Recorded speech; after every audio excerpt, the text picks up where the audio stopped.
states of consciousness. Let's see.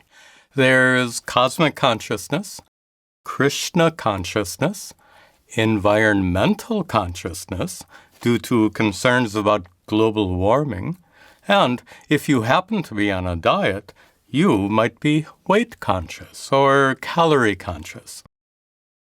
You get the point. Before we begin, we have to be absolutely clear about what the word consciousness means in the teachings of Advaita Vedanta. Like most words, the meaning of consciousness depends on its context. For example, if you suffered a stroke and were taken to a hospital, a doctor might describe your state of consciousness as being lucid or confused, stuporous, or even comatose, depending on your condition.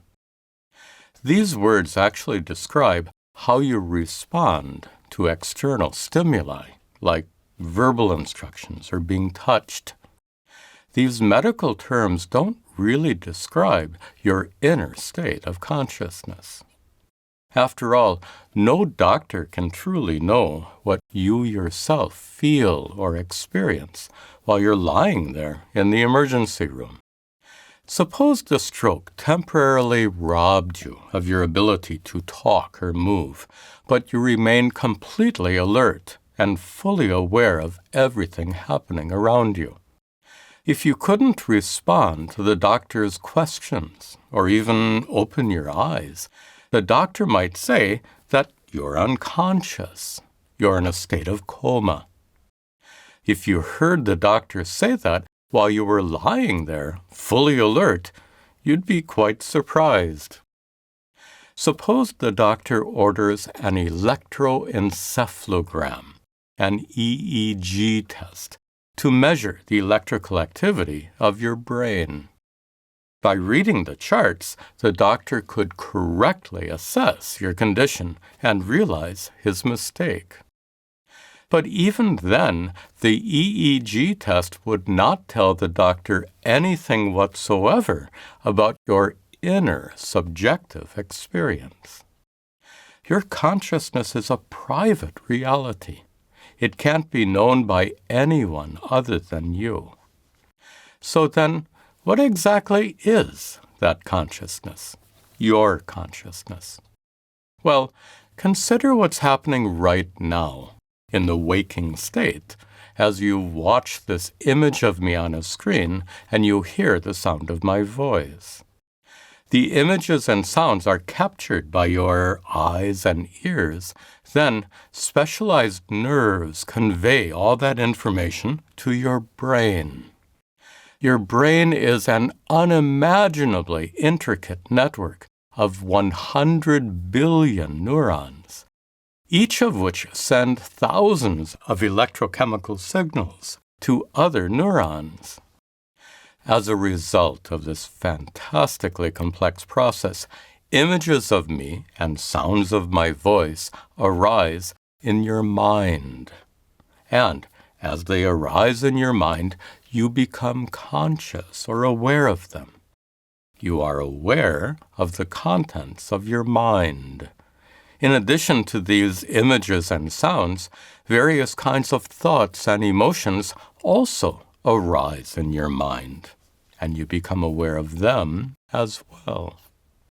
So we can say that consciousness is your capacity to be aware of all the perceptions, thoughts, and emotions that arise in your mind. That's a helpful definition. The meaning of the word awareness is the same. Okay, now imagine that a futuristic robot is sitting next to you while you're watching this video. Would that robot have the same experience as you? Its cameras and microphones could certainly capture all these images and sounds, just like your eyes and ears do. The robot would convert those images and sounds into numerical values and store all that data in memory chips inside its computer brain. Then the robot would process that data according to its programming. Yet, the robot would not be conscious or aware of what's happening inside its computer brain. It wouldn't actually experience this video like you do. After all, it's just a machine. And like any machine, it can function perfectly well without consciousness. You, on the other hand, are a sentient, conscious being who is fully aware of everything that happens in your mind. Without consciousness, you would not exist. So far, we've been discussing the experience of the waking state. To understand the dream and deep sleep states, we can use a powerful metaphor often used in the teachings of Advaita Vedanta. According to this metaphor, your consciousness is like a lamp that illumines or reveals mental objects in the so-called room of your mind. The light of awareness shines within you, revealing all your thoughts, your emotions, and everything you perceive with your 5 senses: sight, hearing, taste, smell, and touch. Where does that light of awareness come from? What is its source? Well, you are a sentient conscious being, so the source can only be you. Because of that light of consciousness, you become aware of all the activities of your mind. And you're aware of your mind's activities not only right now when you're awake, but also at night when you're dreaming. The very same light of consciousness makes you aware of your dreams. The main difference between the waking and dream states is that when you're awake, everything you see, hear, taste, smell, or touch comes from your 5 senses. Whereas in your dreams, everything you perceive comes from your memories and your power of imagination. But what happens at night during deep, dreamless sleep? What are you conscious of then? Nothing. Nothing at all. You're conscious of the complete absence of any thoughts, emotions, or perceptions in your mind. During deep sleep, the light of consciousness continues to shine brightly. You remain fully aware, but there's nothing to be aware of, nothing to be illumined by the light of consciousness. Like a lamp shining brightly in a completely empty room with black walls, a black ceiling, and a black floor. That you remain fully conscious in deep sleep might seem counterintuitive at first, but imagine standing inside a perfectly dark room with your eyes wide open. You can see, but there's nothing to be seen. You don't temporarily become blind in a dark room, and in the same way, you don't temporarily become unconscious in deep sleep. The light of consciousness doesn't blink on and off like a light bulb.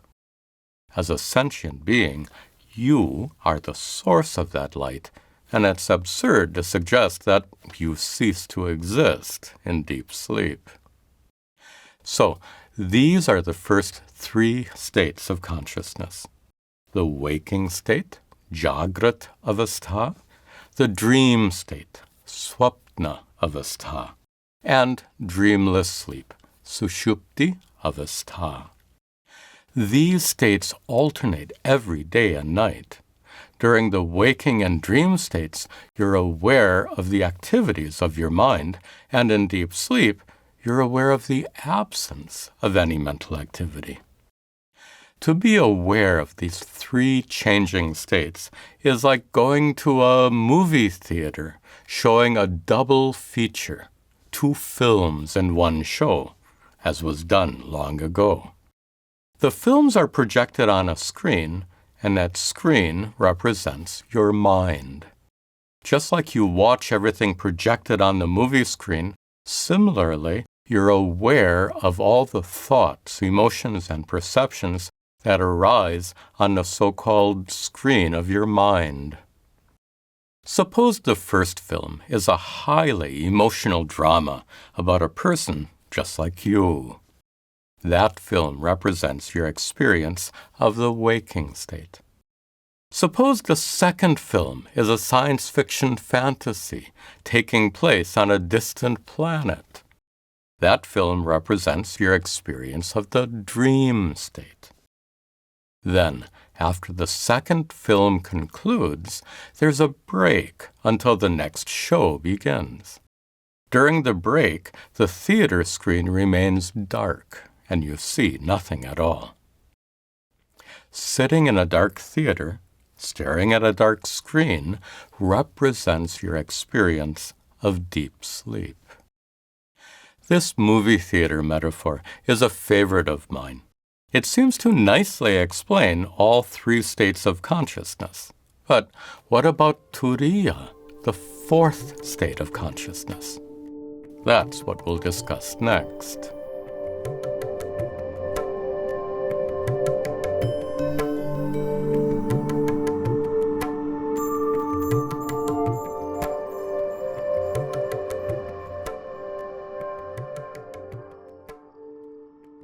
The movie theater metaphor we just saw can also explain Turiya, the fourth state of consciousness.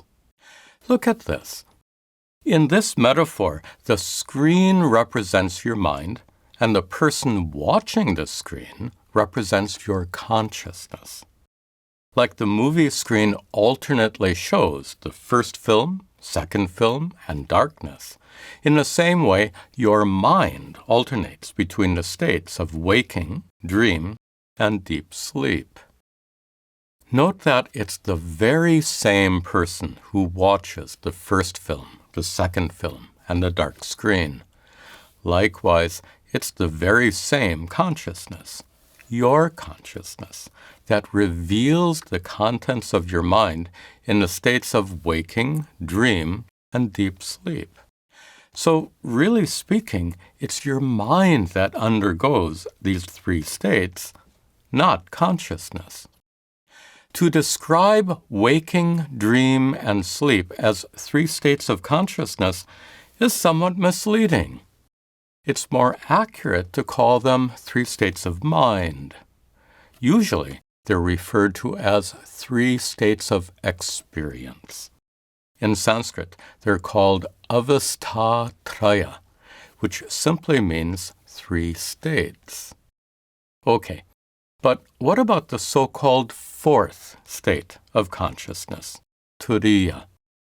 Before we proceed, please note that the word Turiya simply means fourth, not fourth state of consciousness.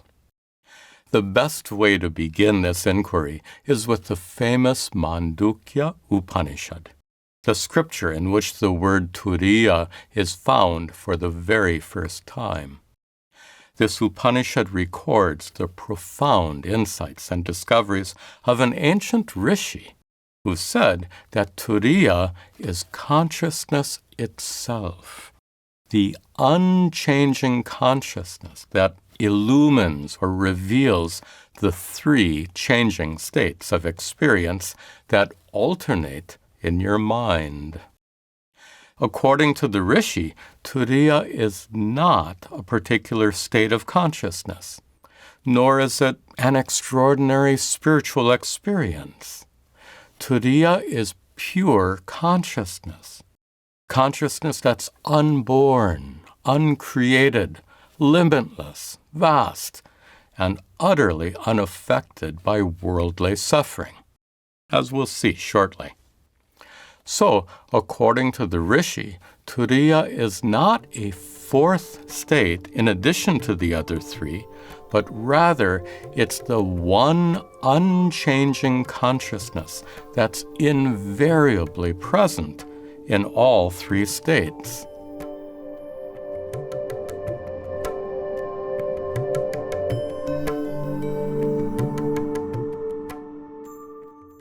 You might find this description surprising. Many people believe that Turiya is a state of superconsciousness, a higher or elevated state in which you can enjoy experiences that transcend the material world. Others think that it's a state of omniscience, a state in which you know everything, or a state in which you can know and experience God. All that sounds really wonderful, but none of it was ever taught by the ancient rishis. They discovered that Turiya is not a transient state or a temporary experience, but rather it's the limitless, transcendent, unchanging consciousness that's your true inner nature. First, let's see how the Mandukya Upanishad describes Turiya, and then later we'll discuss the elevated states of consciousness. The Mandukya Upanishad declares, I am Atma, this self, the conscious being, your true inner nature, is chatushpat. It has 4 quarters, 4 parts, or 4 states. The waking state is defined here as bahishprajna, the state in which your consciousness is extrovert, turned outwards towards the world. Then the dream state is defined as antahprajna, the state in which your consciousness is introvert, withdrawn from worldly experiences. Then the state of deep sleep is defined as prajnana ghana, literally thick or dense consciousness, a state of darkness, like the darkness of the movie screen. After describing these 3 states, the Upanishad then reveals the nature of Turiya in an amazing passage. It says, Nanta prajnam. Turiya is not like the introvert consciousness of the dream state. Na bahishprajnam. Nor is it like the extrovert consciousness of the waking state. No bhayatah prajnam. Nor is it an intermediate state in between the waking and dream states. Na prajnana ghanam. Turiya is not like the dark, dense consciousness of deep sleep. Na prajnam. Nor is it mere consciousness. Na prajnam. Nor is it unconsciousness, the absence of consciousness. All these expressions negate different kinds of conditioned consciousness, consciousness that's associated with the conditions of your mind, conditions like waking, dream, and deep sleep. Properly understood, Turiya is pure, unconditioned consciousness, utterly independent of your mind and completely unaffected by its activities. Unconditioned consciousness is often explained in Advaita Vedanta by comparing it to a clear crystal. When I hold this crystal here, it looks orange. It seems to be affected by the orangeness of my robes. But in fact, it's really not affected at all. It remains unconditioned. That is, it remains perfectly clear, completely unaffected by the color of this cloth.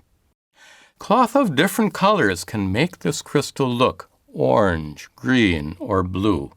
In the same way, different conditions of your mind can make your consciousness seem like it's awake, dreaming, or immersed in deep sleep. But just like this crystal remains perfectly clear in spite of its appearance, in the same way, the unconditioned consciousness, known as Turiya, is not affected in any way by the states of your mind. Next, the Upanishad says that Turiya, unconditioned consciousness, is adrishtam, unseen, imperceptible, avyavaharyam, detached, not involved in worldly activities, agrahyam, ungraspable, impossible to objectify with your mind or senses. Alakshanam, indefinable. Achintyam, inconceivable. And avyapadeshyam, indescribable. Turiya is not an object that can be observed or defined. Instead, Turiya is the awareful subject, consciousness, your essential nature. Earlier, we saw that medical terminology can't truly describe your inner subjective experience. Here, we see that even the words of the great rishis can't truly describe Turiya, unconditioned consciousness. But if Turiya is imperceptible, ungraspable, and inconceivable, then how can it possibly be experienced? The next part of this passage shows how. Turiya is ekatma pratyaya saram. It's the one true self, eka atma, the unconditioned consciousness that's invariably present in every experience. Turiya is the consciousness present in your experience right now, this very moment. It's not a temporary state or a special experience. Turiya is your true inner self, the so-called inner divinity. Turiya remains fundamentally unchanged by the conditions and activities of your mind. Just like a person watching a movie in a theater remains fundamentally unchanged by the triumphs and tragedies that take place on the screen. In this way, Turiya is transcendent. It's beyond all worldly experience. To explain this, the passage concludes by saying that Turiya is prapancha upashamam, unworldly, untainted by worldly suffering. Shantam, silent, still, unchanging. Shivam, pure, holy, divine. And Advaitam, non-dual, beyond the divisions and complexities of worldly existence. For all these reasons, Turiya certainly deserves to be called the divinity that dwells within you as your true nature.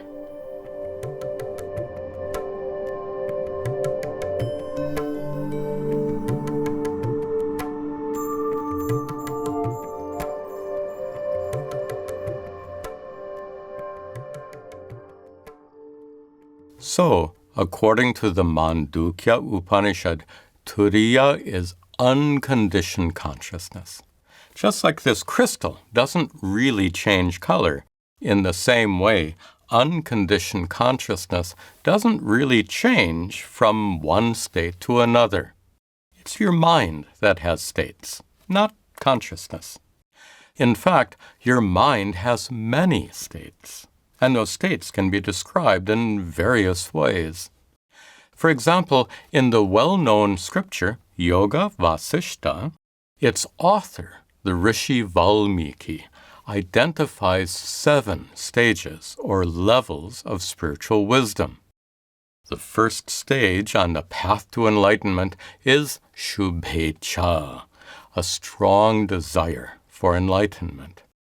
The second stage is vicharana, self-inquiry. The third stage is tanu manasa, when your worldly desires weaken. The fourth stage is sattvapatti, realization of the ultimate truth. The fifth is asamsakti, detachment. The sixth is parartha abhavana, cessation of worldly suffering.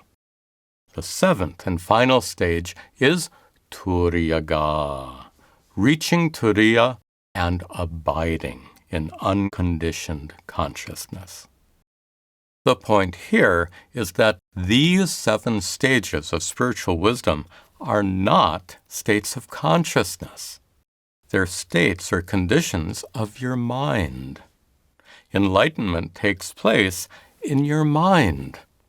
At first, your true divine nature remains hidden, unrecognized, because it's covered by the so-called veil of ignorance. That ignorance, of course, resides in your mind, and the process of removing it also takes place in your mind. Now, you might have encountered a teaching that identifies 7 states of consciousness, not 4. Waking consciousness, dream consciousness, deep sleep, transcendental consciousness, cosmic consciousness, God consciousness, and unity consciousness. Notice that Turiya has been renamed here as transcendental consciousness. It was renamed by Maharishi Mahesh Yogi, the creator of transcendental meditation. Mahesh Yogi was an innovator. He wanted to present the teachings of the ancient sages in a modern, scientific way to make them more appealing to Western-educated students. His best-known innovation was to present the traditional meditation technique of mantra japa in a completely new manner. Mahesh Yogi renamed it Transcendental Meditation, and he completely broke with tradition by charging a fee for being initiated with a mantra. Among his many innovations was to invent the 5th, 6th, and 7th states of consciousness, cosmic consciousness, God consciousness, and unity consciousness. Based on the Mandukya Upanishad and other scriptures, it's clear that the ancient rishis never taught this.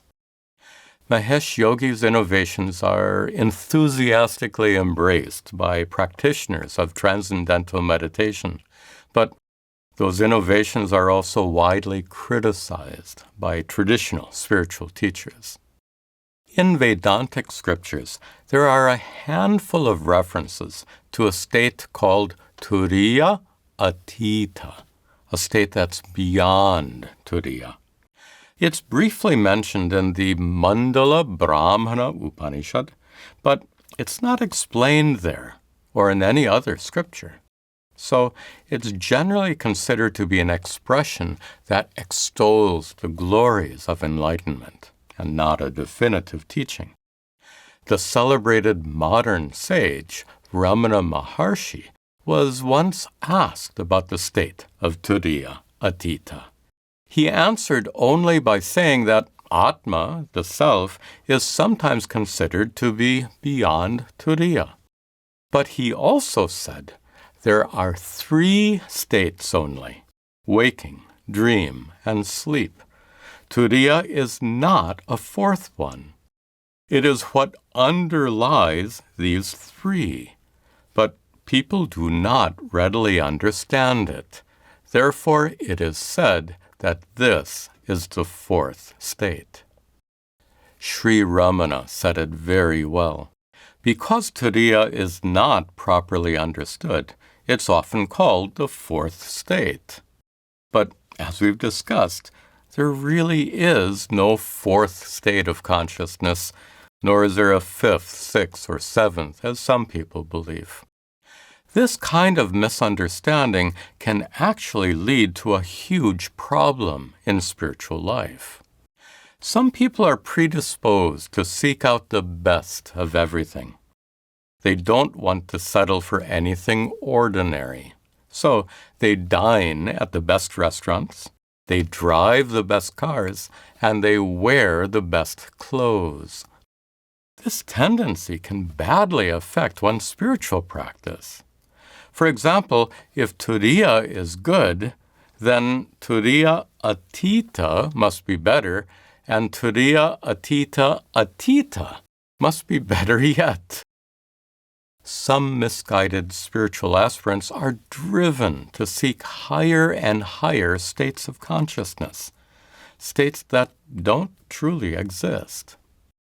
Others fall into the trap of seeking better and better experiences in meditation. But those meditative experiences, no matter how amazing, last but a few minutes and then fade away like the morning mist. Fortunately, these mistakes can be avoided with the help of proper guidance. And that guidance can be found in the wisdom of the ancient rishis and the traditional teachings of Advaita Vedanta. Those teachings can lead you to directly realize your true nature as unconditioned consciousness. Consciousness that remains utterly unaffected by the problems of your body, your mind, and the world around you. This discovery can not only free you from personal suffering and enable you to fully enjoy all the blessings of life, but it can also help you become more of a blessing for others.